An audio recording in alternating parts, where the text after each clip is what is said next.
Assalamualaikum warahmatullahi wabarakatuh. Alhamdulillahirabbil alamin wa bihi nasta'inu ala umuri dunya waddin. Assalatu wassalamu ala asyrafil anbiya'i wal mursalin Nabi Muhammad wa ala alihi wa sahbihi ajma'in, amma ba'd. Kita lanjutkan kajian kita Surah Al-Hajj ayat 36. Surah Al-Hajj ayat 36. A'udzu billahi minasyaitonir rajim. Wal budna ja'alnaha lakum min sya'airillahi lakum fiha khair. Wal budna, dan binatang korban dan korban haji. Lalu apa yang dimaksud? Onta atau yang lain? Nah, kalau jumhur ulama berpendapat onta, meski ada juga yang berpendapat sapi boleh juga. Budna itu adalah al-ba'ir. Ja'alnaha lakum min sya'airillah. Kami menjadikannya buat kamu termasuk syiar-syiar Allah. Sudah kita kaji di surah Al-Baqarah dulu bahwa innas safa wal marwata min sya'airillah. Safa dan Marwah adalah termasuk syiar-syiar Allah. Syiar itu asal artinya tanda. Cuma kalau orang Indonesia lain ya. Syiar itu dekat dengan kata siar sih ya dalam bahasa Indonesia. Jadi orang kira syiar itu maknanya sama dengan siar. Maka itu takbir itu syiar. Ya, karena apa? Kita mengartikan syiar dengan kata itu. Jadi asalnya tanda. Maksudnya kayak Safa, Marwah, binatang korban haji, yakni untuk melakukan ketaatan terhadap Allah yang berkaitan dengan ibadah haji. Kayak di ayat yang lain Allah katakan la tuhillu sya'airallah. Baik, wal budna ja'alnaha lakum min sya'airillah. Lafiha khair. Kamu memperoleh kebaikan pada onta atau binatang korban itu. Apa yang dimaksud dengan lakum fiha khair? Lakum fiha khair yakni kebaikan, yakni thawabun fil akhirah.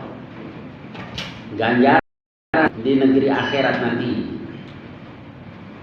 Kemudian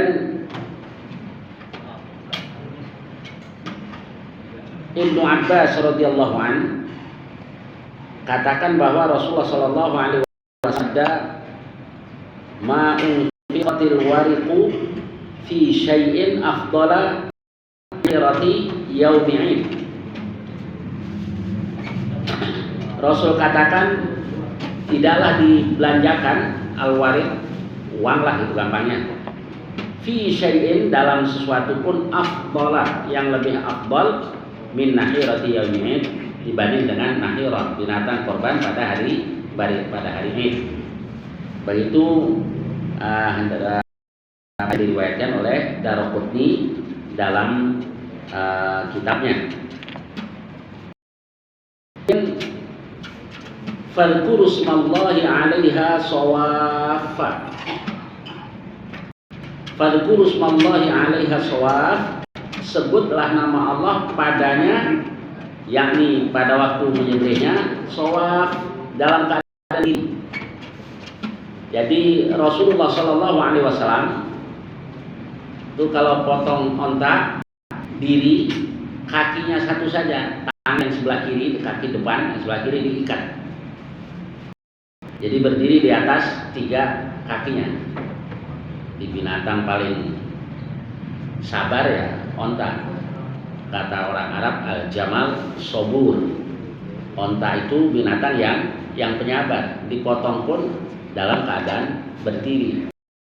Mana ada binatang yang nggak protes waktu dipotong, semuanya protes. Ayam kalau nggak dipegangin gitu kabur. Demikian juga binatang yang lain, ya kecuali onta. Fadhkuru smallahi 'alaiha shawaf fa idza wajabat junubuha, apabila dia telah jatuh lambungnya, yakni sudah mati, fakulu minha, maka makanlah sebagian darinya. Fakulu minha, makanlah sebagian darinya. Wa at'imu, dan berikan makan kepada al-qani'.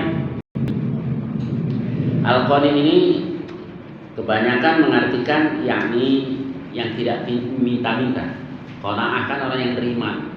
Jadi dia sudah tidak mau meminta-minta. Orang miskin ada 2. Ada miskin yang meminta-minta, ada juga yang tidak. Itu yang Nabi katakan, laisal miskin alladzi tarudduhul luqmatu walal luqmata walat tamratu walat tamrata. Orang miskin yakni miskin yang mulia, atau miskin yang harus lebih diperhatikan, bukan yang alladzi tarudduhul luqmatu walal luqmatan, yang keliling-keliling dia dapat sesuap 2 suap, walat tamratu walat tamratan, tidak juga dapat 1 biji atau 2 biji korma.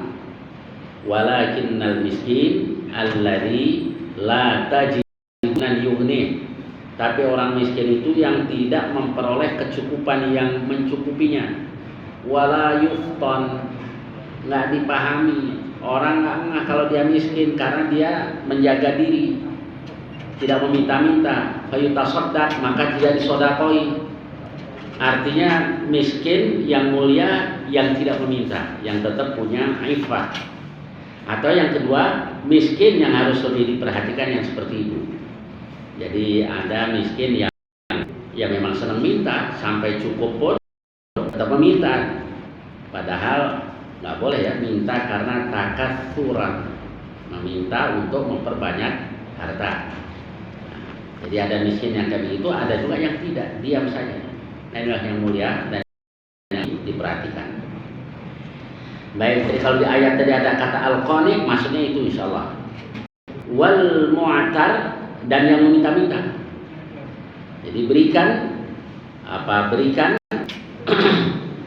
makan kepada al-qani awal mu'tar. Nah, lalu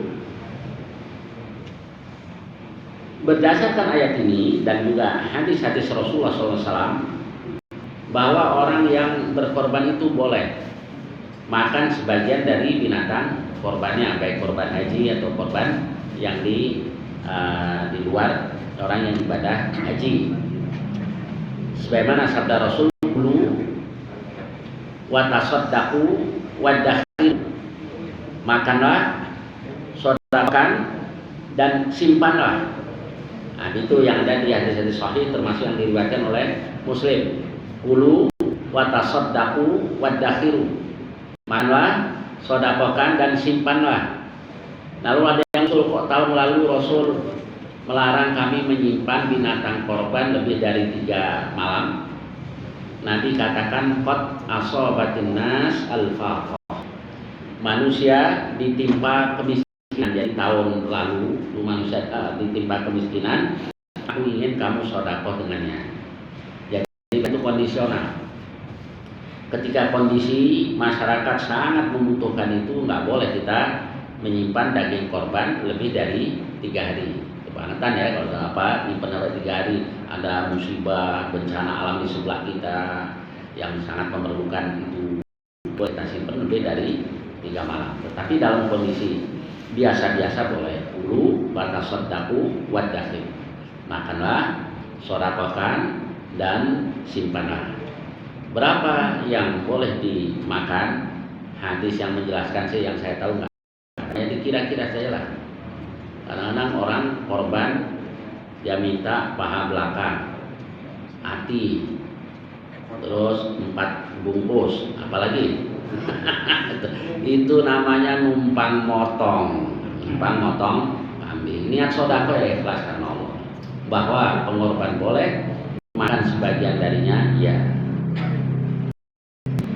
Baik, kemudian lanjutannya kadzalika sakharnaha lakum la'allakum tashkurun. Demikianlah kami tundukkan dia, yakni binatang-binatang korban itu buat kamu supaya kamu bersyukur. Ayat berikutnya.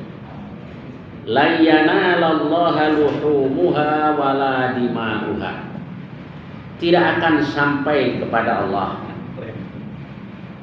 daging-dagingnya, tidak pula darah-darahnya. Yanaluhut taqwa minkum. Tapi yang sampai kepada Allah adalah ketakwaan. Dan kadzalika sakhkharaha lakum. Demikianlah kami tundukkan dia buat kamu, litukabbirullaha ala ma hadakum, agar kamu mengagungkan Allah karena Allah telah berikan petunjuk kepada kamu. Wa dan sampaikan berita gembira kepada orang-orang yang berbuat baik. Jadi ini dulu di zaman jahiliyah, orang kalau habis berkorban dagingnya dibawa ke Baitullah, darahnya juga begitu, darahnya dioles-oleskan di Ka'bah. Nah, Allah katakan la yanalallaha luhumuha wala dima'uha. Tidak akan sampai kepada Allah dagingnya dan darahnya. Dagingnya kamu makan, darahnya dibuang. Yang sampai kepada Allah adalah ketakwaan dari kamu. Tuh kan yang penting ya sudah, korban kambing asal-asalan aja. Ambil yang kecil, kurus gitu ya. Kan yang penting takwa kita yang sampai kepada Allah. Nah, ini cara berpikir yang kayak ini ya. Enggak bisa contohnya. Korban Qabil dan Habil. Kalau di Quran sih nggak disebut nama Qabil dan Habil. Hanya kedua anak Adam itu saja. Watlu alaihim naba abnai Adama idh qarraba qurbanan. Dan bacakan wahai Muhammad kepada mereka berita tentang kedua anak Adam. Jadi di Quran ada disebut nama Qabil Habil, cuma di kisah-kisah Israiliyat tadinya bahwa namanya adalah Qabil dan Habil, wallahu a'lam. Kemudian idz qarraba qurbanan, tatkala keduanya mempersembahkan kurban, fatuqbila min ahadihima wa lam yutaqabbal minal akhar, diterima dari salah satu dari keduanya dan tidak diterima dari yang lain. Kemudian dia marah, aku akan bunuh engkau. Kata si Habil, innama yataqabbalullahu minal muttaqin. Hanya sebenarnya Allah terima dari orang-orang yang bertakwa.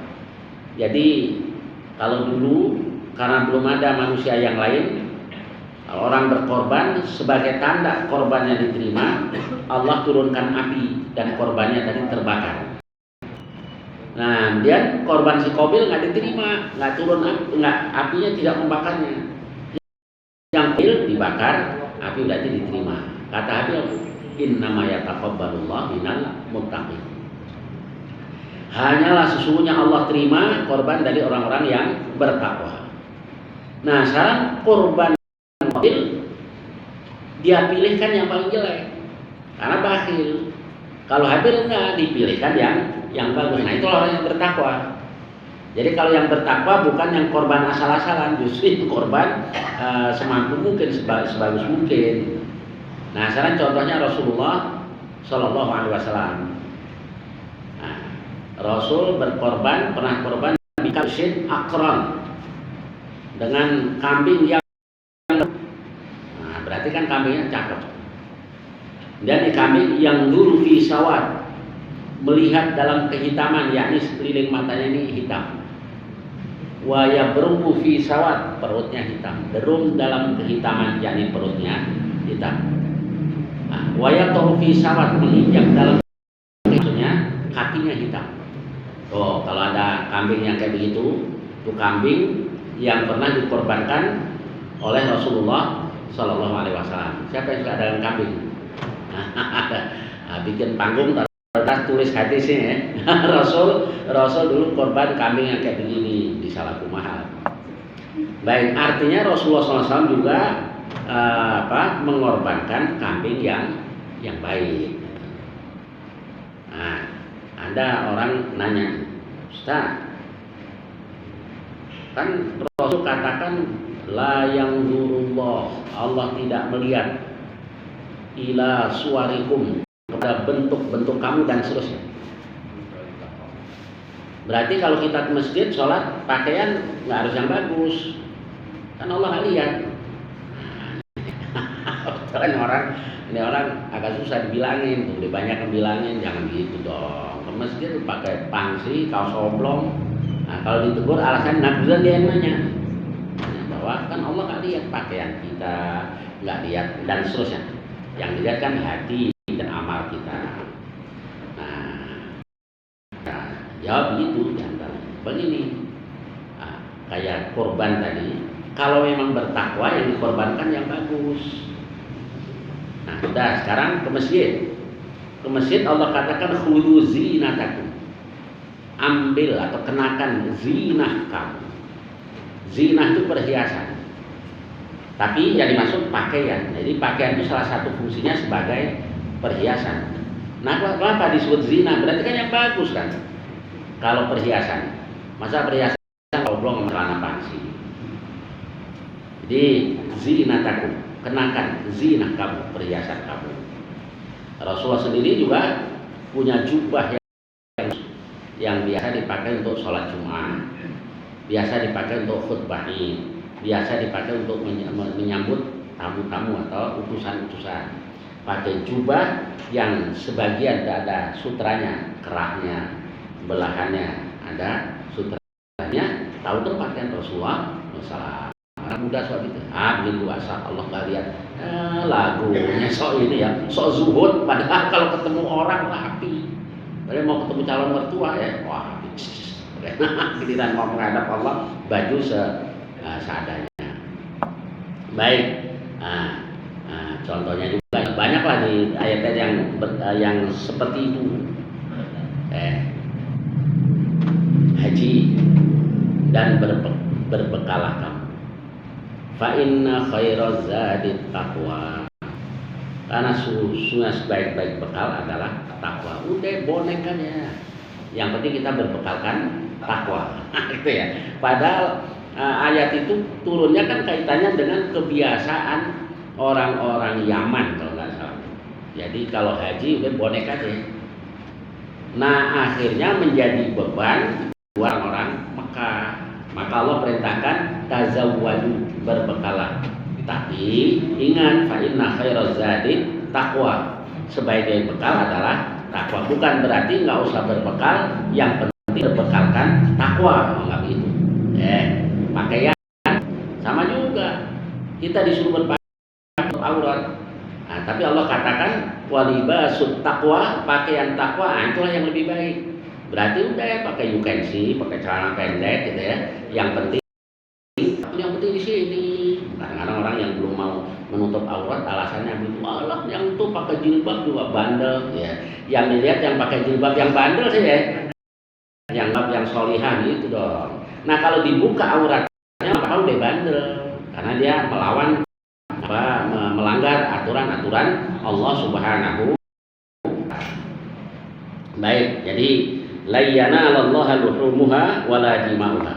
Tidak akan sampai kepada Allah daging-dagingnya, tidak pula darah-darahnya. Walaki yanaluhu taqwa minkum kadzalika sakhkharaha lakum ala ma hadakum wa basyiril muhsinin. Baik, lanjutannya. Innallaha yudafi'u 'anil ladzina amanu.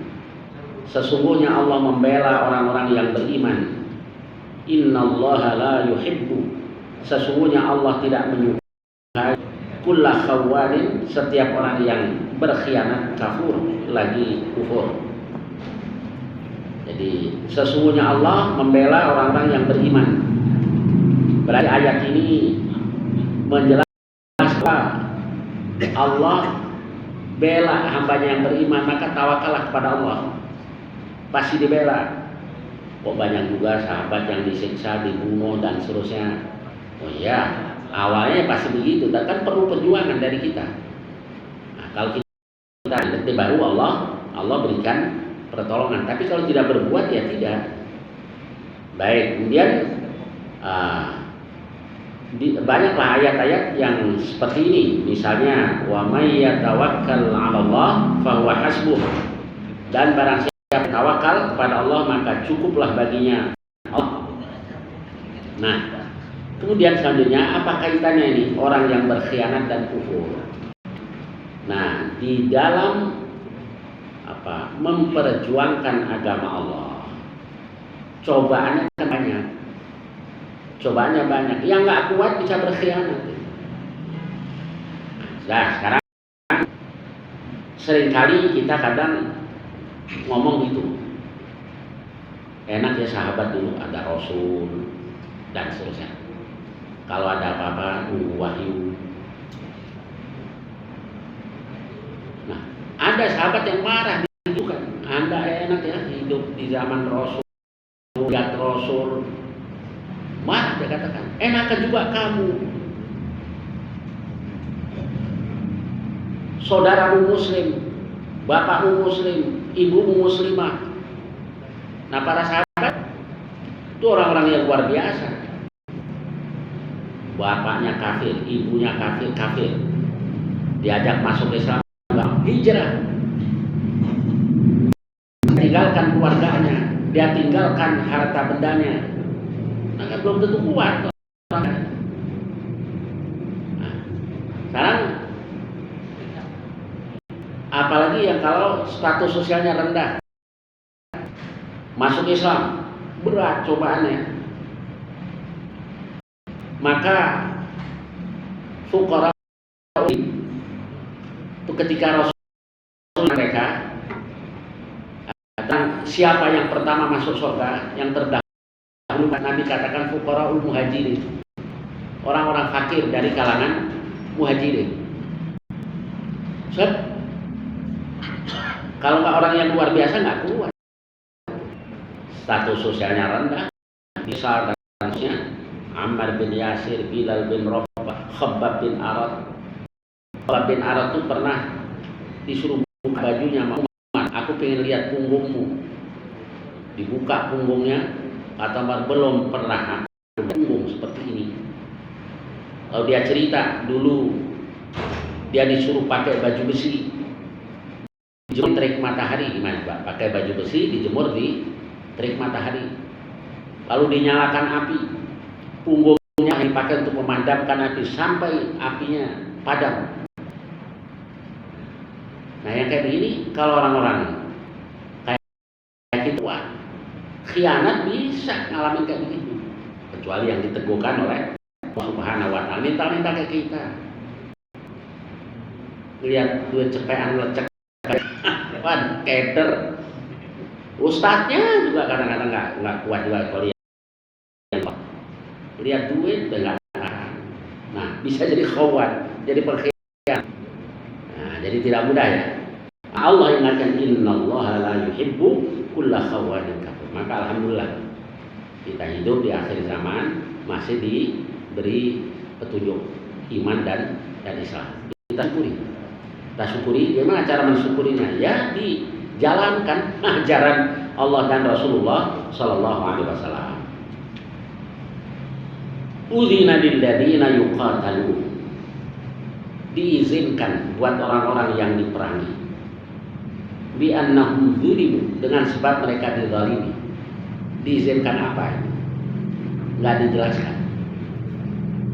Maka kalau Abu Bakar mengatakan begini, akhraju nabiyya, mereka telah mengusir nabi mereka, inna lillahi wa inna ilaihi raji'un, la yahlikun, sungguh mereka akan binasa. Allah turunkan tadi, udzina lil ladzina yuqatalun, maka Abu Bakar katakan fa'araftu annahu sayakunu qital, saya tahu nanti akan ada peperangan. Jadi Abu Bakar katakan gitu, Masya Allah, inna lillahi wa inna ilaihi raji'un, mereka mengusir nabi mereka. Nggak lama turun ayat tadi, udzina lil ladzina yuqatalun bi annahum zulimu. Ini pasti sebentar lagi ada perang karena diizinkan sama Allah, karena mereka diperangi. Ya benar, hanya terjadi perang Badar, perang Uhud dan seterusnya. Wa innallaha ala nasrihim laqadir, dan sesungguhnya Allah Maha Kuasa untuk menolong mereka. Jadi pertolongan Allah itu datang setelah berjuang, setelah bersabar, tabah, berjuang, baru ditolong oleh Allah Subhanahu wa taala. Lalu dijelaskan lagi, orang-orang yang diperangi itu adalah alladzina ukhriju min diyarihim, orang-orang yang diusir, dikeluarkan dari kampung halaman mereka bighairi haq, dengan cara yang tidak hak, illa ayyaqulu rabbunallah, melainkan hanya karena mengatakan rabbunallah, Tuhan kami adalah Allah. Jadi kaum muhajirin dikeluarkan sebabnya itu saja, karena mengatakan rabbunallah. Walaula daf'ullahin nasa ba'dahum bi ba'd, kalau bukan karena Allah membela manusia yang sebagian dengan yang sebagian, lahuddimat sawami', maka akan dihancurkanlah sawami'. Sawami' itu jamak dari sum'ah.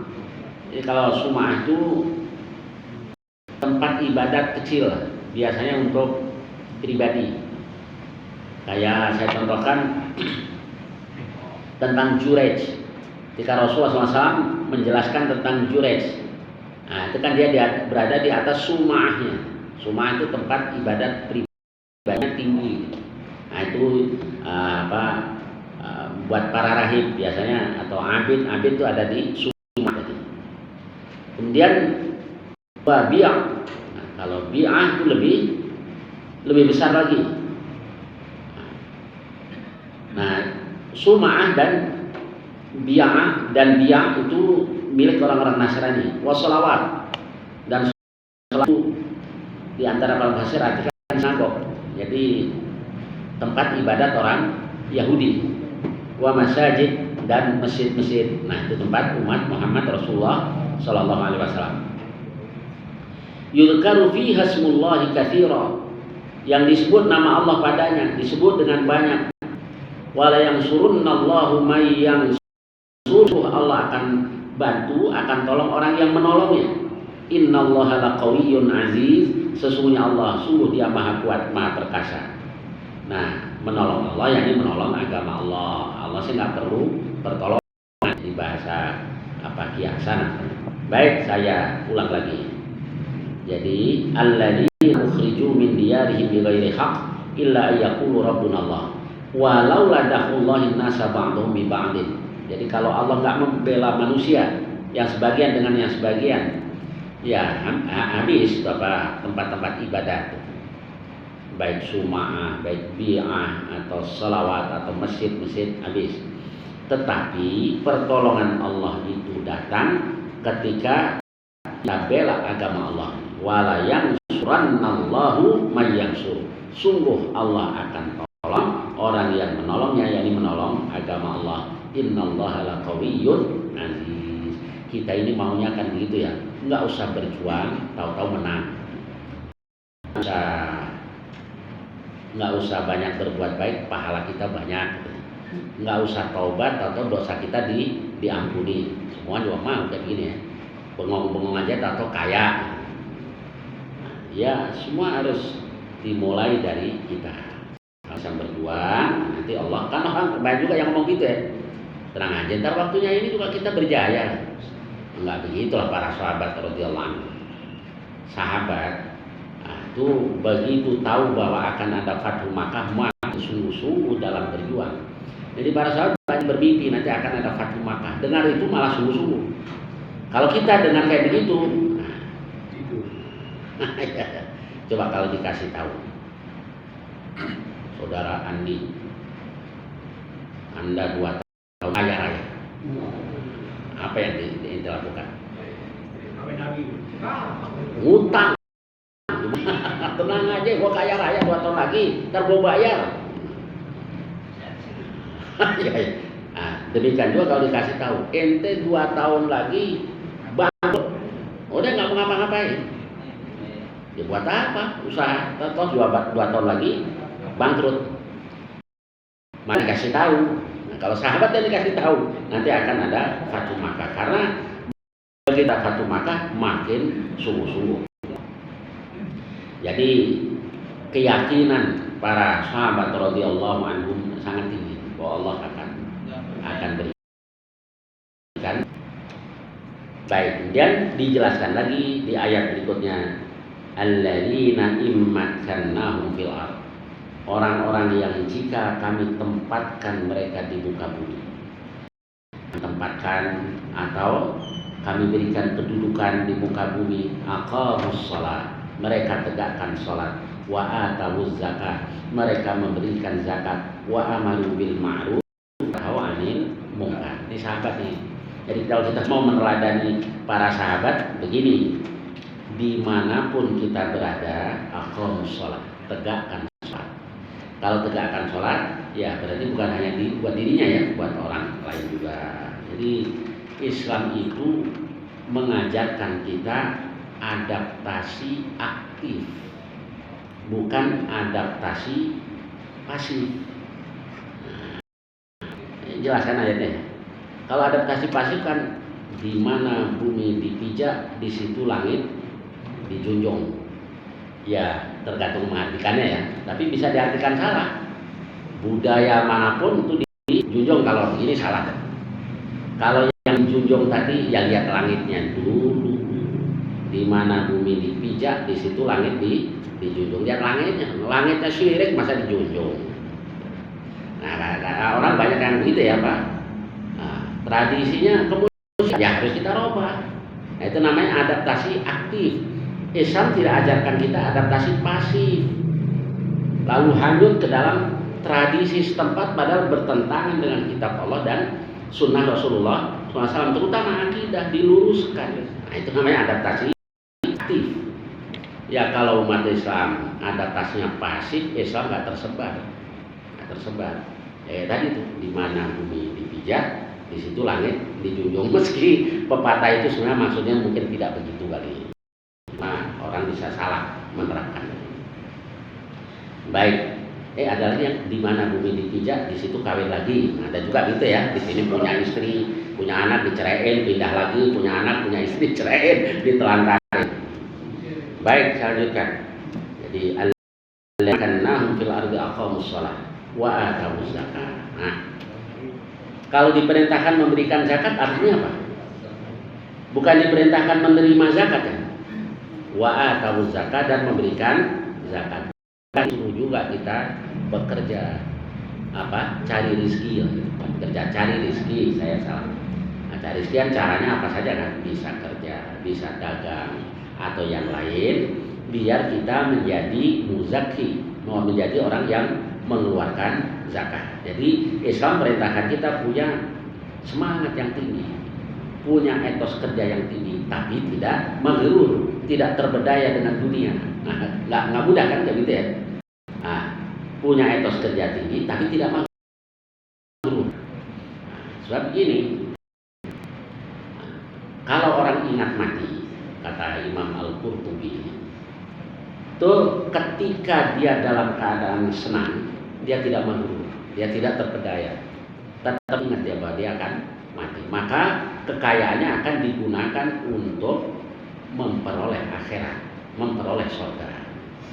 Ketika dia ditimpa musibah Allah, dia tidak putus asa, karena dia tahu musibah di dunia itu tidak kekal. Nah ini kalau orang ingat mati, kata dia. Baik, jadi punya bekerja yang tinggi, tapi bukan berarti tertipu ya, tetap berdaya. Jadi wa atau zakat, wa amaru bil ma'ruf wa nahu 'anil munkar, dan mereka memerintahkan yang ma'ruf dan mencegah dari yang munkar. Nah, kalau kayak gini baru cakep, baru ini namanya adaptasi aktif, di mana dia tinggal, dia tegakkan sholat, dia berikan zakat, dia amar ma'ruf, dia nahi munkar. Lillahi akibatul umur, dan milik Allah akibat segala perkara. Baik, dengan ayat ini, ayat 41. Insyaallah nanti kita lanjutkan ayat-ayat berikutnya insyaallah. Barangkali ada pertanyaan-pertanyaan tentang ayat-ayat yang kita bahas tadi atau lainnya, ya bisa, silakan. Tafadhol. Silakan, Pak. Tentang masalah Ramadan, ada mengatakan barang siapa yang datangnya Ramadan bergembira, datang Ramadan, maka Allah akan selamatkan jasad dari api neraka. Baratnya mana kita? Nah, hadisnya dulu, riwayat siapa ini?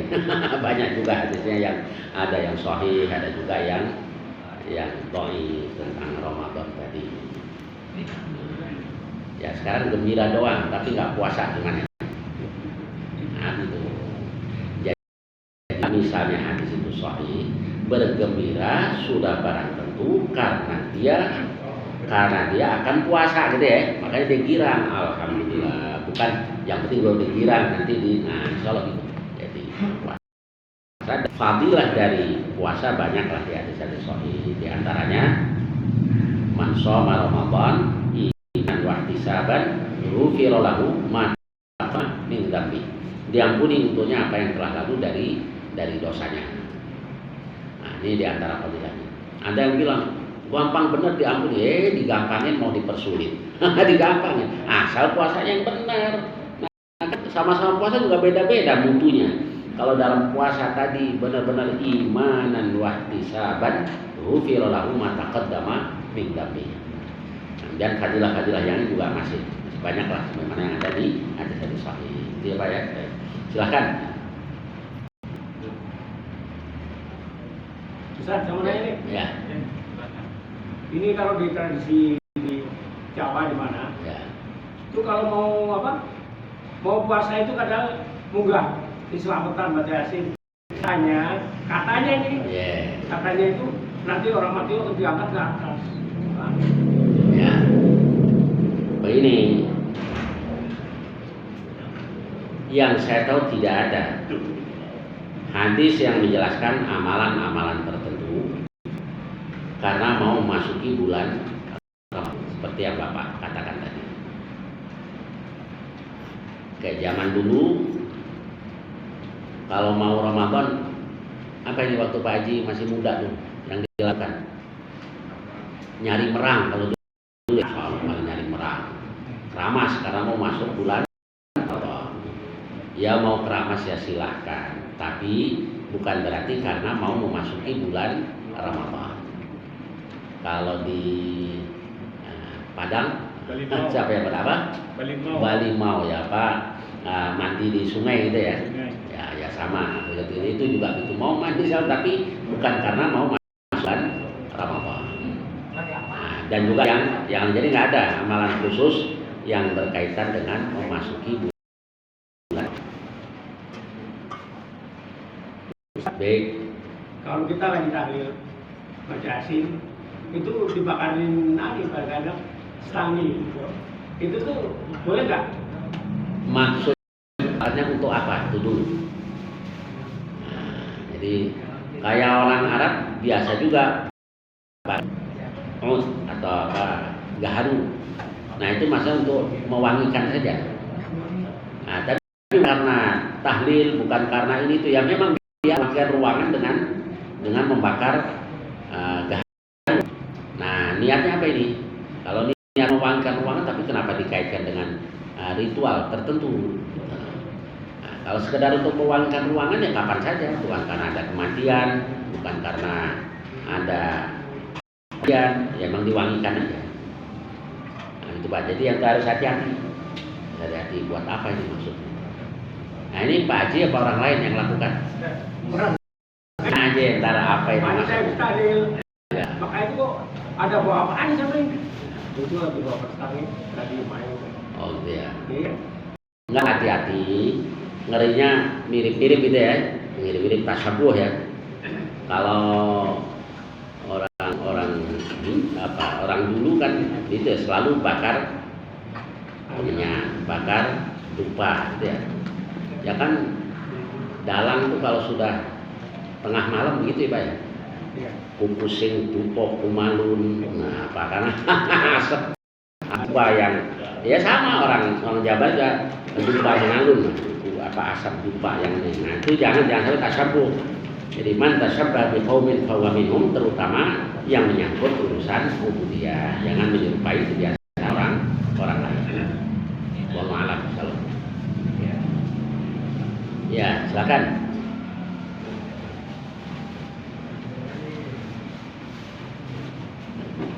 Baik, kalau tidak ada sampai di sini, mudah-mudahan banyak manfaatnya.